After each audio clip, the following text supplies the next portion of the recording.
If you're an industrial painting project manager or site supervisor, I have a serious question. Now, it may sound a bit strange at first, but I promise it's a serious question.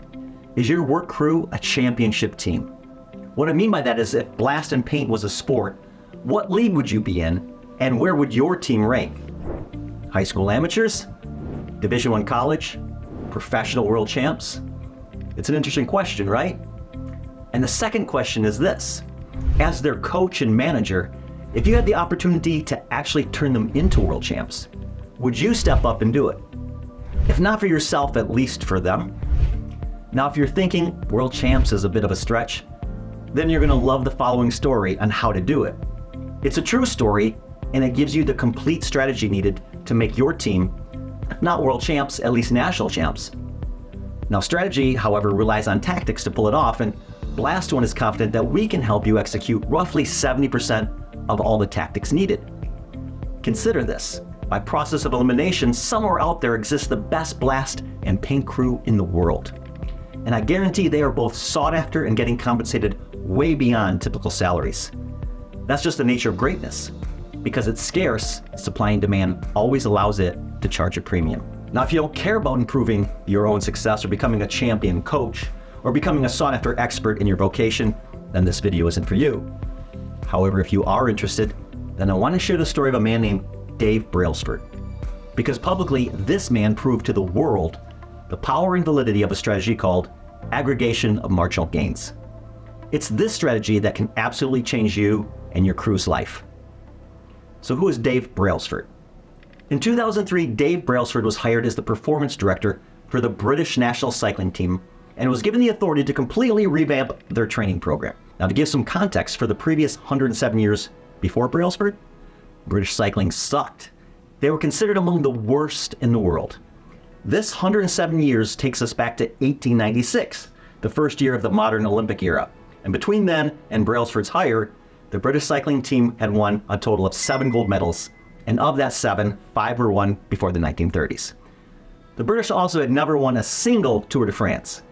In the international cycling community, the British were so bad, European bike manufacturers didn't want to sell them their bikes due to fear the bike brand would suffer reputation losses by associating with the team.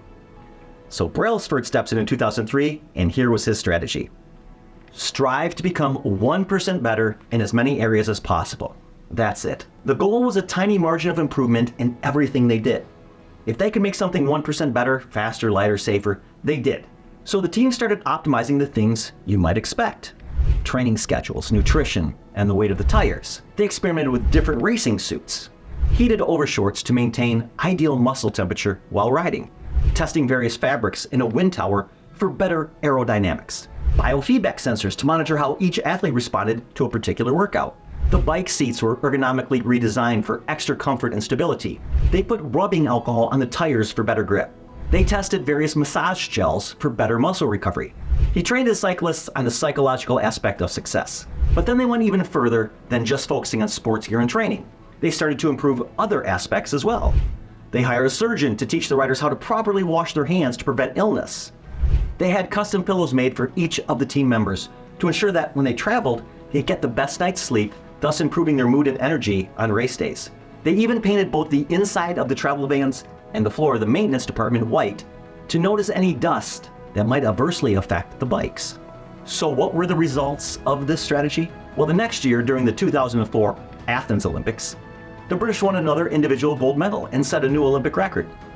During the 2008 Beijing Olympics, the British won 60% of all available gold medals in the men's cycling, while also setting 6 Olympic records and 5 world records. 4 years after that, during the 2012 London Olympics, Brailsford team won another 5 gold medals, setting another 5 Olympic records and 2 more world records. And during that same year, the British won their very first Tour de France, which sparked a winning streak, claiming 7 of the next 8 Tour de France contests. To sum it up, in 16 years of executing Dave Brailsford's strategy, the British won 180% more individual gold and 350% more team gold than the 170 years before his arrival. Alongside that record, they also won a total of 187 gold medals in the Track Cycling World Championships and 7 Tour de France victories. Brailsford's record reflects what is called the most successful run in cycling history, all by focusing on 1% improvements. And the good news is BlastOne can help you start implementing similar improvements on your job site starting today. Our Performance³ Masterclass video series is free to watch and gives you 16 simple improvements you can implement on your own. And additionally, we're now offering our Performance³ Analytics, sending experienced technicians to your job site to conduct a deep dive gap analysis of your equipment and performance metrics to pinpoint exactly how to fine-tune and rocket your team into champion productivity status as soon as possible. To learn more about Performance³ Analytics and what it can do for you and your crew, find the link below and let's talk. Most of your competitors will never implement the 1% strategy because they wrongly believe small improvements only lead to small results. Let them believe that. You can be the Dave Brailsford for your crew, and BlastOne's here to help when you're ready. Thanks for watching.